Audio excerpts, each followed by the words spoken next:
Before I moved down here, I heard about the recovery community and how strong it is.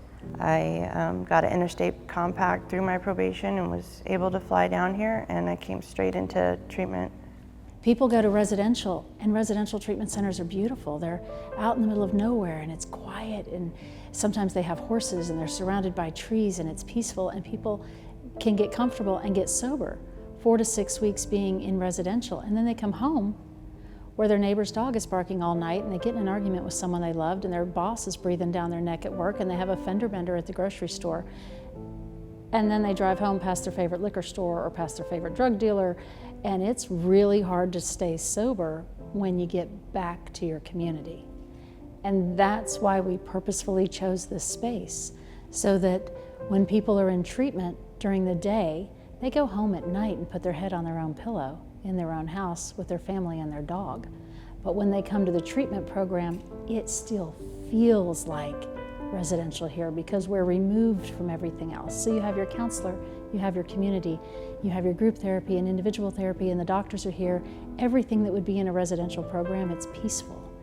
And then you go home, so that when something's not perfect, and nothing ever is, right? You have a good, solid, professional treatment outpatient center. And it's nice to balance the professional aspects of recovery that are required with the real-life nitty-gritty aspects of recovery. A professional recovery treatment center really has two main big focuses. One is the individual, and the second is the family leading to the community. So a professional recovery center will always have individual sessions, individual counselors working with one individual toward that person's goals and challenges. But at the same time, there's community in the groups, community in the therapy, community in the environment, and with the families. So professional treatment centers will also work with families because the family is the big support block for any individual who's working toward recovery. And then we take that family and bring the family into the community as well. And it makes for a more robust environment for everyone. So when they walk through the door, we've got a really brief window to do something because people really get the courage to take action against their addiction, and that window closes really quickly. So if they meet any resistance or it becomes difficult or harrowing whatsoever, they're gone. And you missed that window, and you might have missed the opportunity to save that person's life. So there are a lot of reasons that people don't seek help with their addiction. So the first time I was introduced to Los Patios was when I was still in inpatient treatment, and we would come once or twice a week to CA or AA meetings here, and it just really helped me get out of my shell. You know, I had a lot of social anxiety, and I was new to the city. I didn't know anybody. I was starting my life over, you know? So just being able to slowly fill that void and that emptiness, meeting new people and sharing our similar experiences, it really helps. This is one of the first places I call when I have a friend in need. Los Patios is always on my list of people to call. Even if they don't refer me somewhere here, they have the resources, either in the state, out of the state, any level of care you need. They know where to send you. People come in for different reasons, right? A lot of times it's, I'm here because I'm about to lose my job, I've already lost my family, my children are being taken away from me, whatever's happening, I have to be here. Some people come in because their family wants them to come in, and some people actually just say, I've been thinking about it a long time, and my use is no longer fun, it's now destroying my life, and I need to make a change. Going from a state of addiction to a state of sobriety is an arduous process. So whatever causes people to start the behavior isn't necessarily why they maintain the behavior. So is it, I started off partying and then it became a lifestyle, or I'm trying to deal with some trauma and this is how I do it, or any other things. I have chronic pain and this is how I deal with it. I've got mental health issues and this is how I help cope with it. I've got anxiety, whatever the issue is. I may start using a substance for one reason, become addicted to it, and then the mollification of that initial symptom or the positive reinforcement of that initial reason aren't necessarily there. It's the fear of withdrawal that keeps me using. No one's using or drinking anymore because it's Friday night and they're having fun. At this point, it's how to make it through the day. It's how to survive, and it's usually how to survive and help other people with something, whether it's work or home.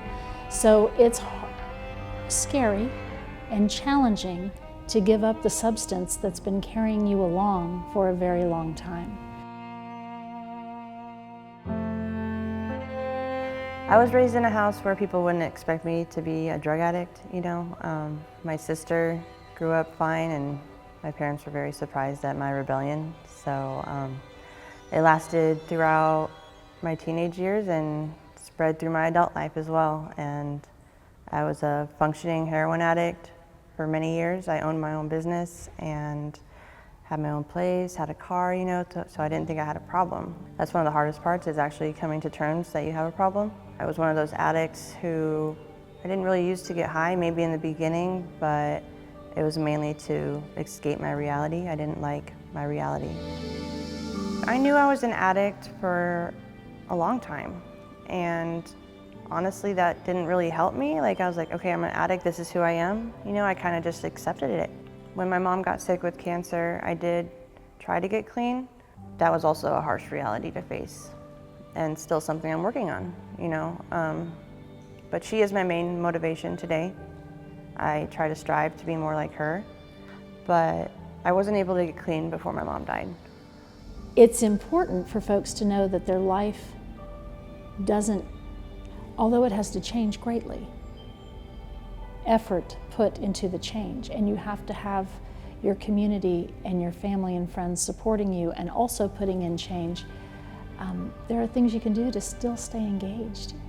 There's more to gain than be lost from recovery, and that's, I think, one of the major steps, is when people feel like, well, if I get sober and I'm in recovery from addiction, I'm going to gain a lot. The only thing I'm losing is the drug or the alcohol or both, but I'm gaining independence, self-determination. I might get my family back. I'm gaining everything that happens at work, everything that happens in my community. There's so much more to gain from recovery than to lose.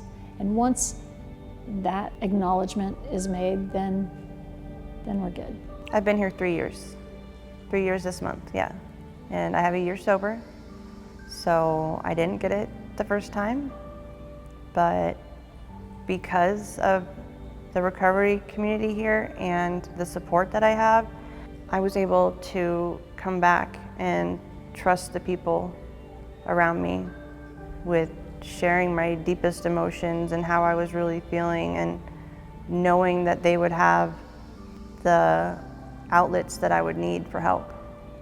Today I work a 12-step program. I go to a few meetings a week. I have a sponsee. If you're looking for peace and serenity, then Los Patios is the place to come. The Los Patios Foundation exists to support upstream initiatives, providing events that are sober and free and open to the public, but also providing scholarships for people in need. For our purposes, the Los Patios Foundation exists for everyone. It's not one particular group of people. Yes, of course, it's toward people in recovery, because there's a safe 18-acre space to come if you're in recovery and hang out in. But everyone can come, where you can actually see where your support goes, and you can come out and visit, and you can talk with anyone at any time and know exactly where it's going is important. And come participate. And I encourage everyone who does participate in sponsoring or supporting an organization geared toward treatment and recovery to truly come out and see for yourself the impact that you're making.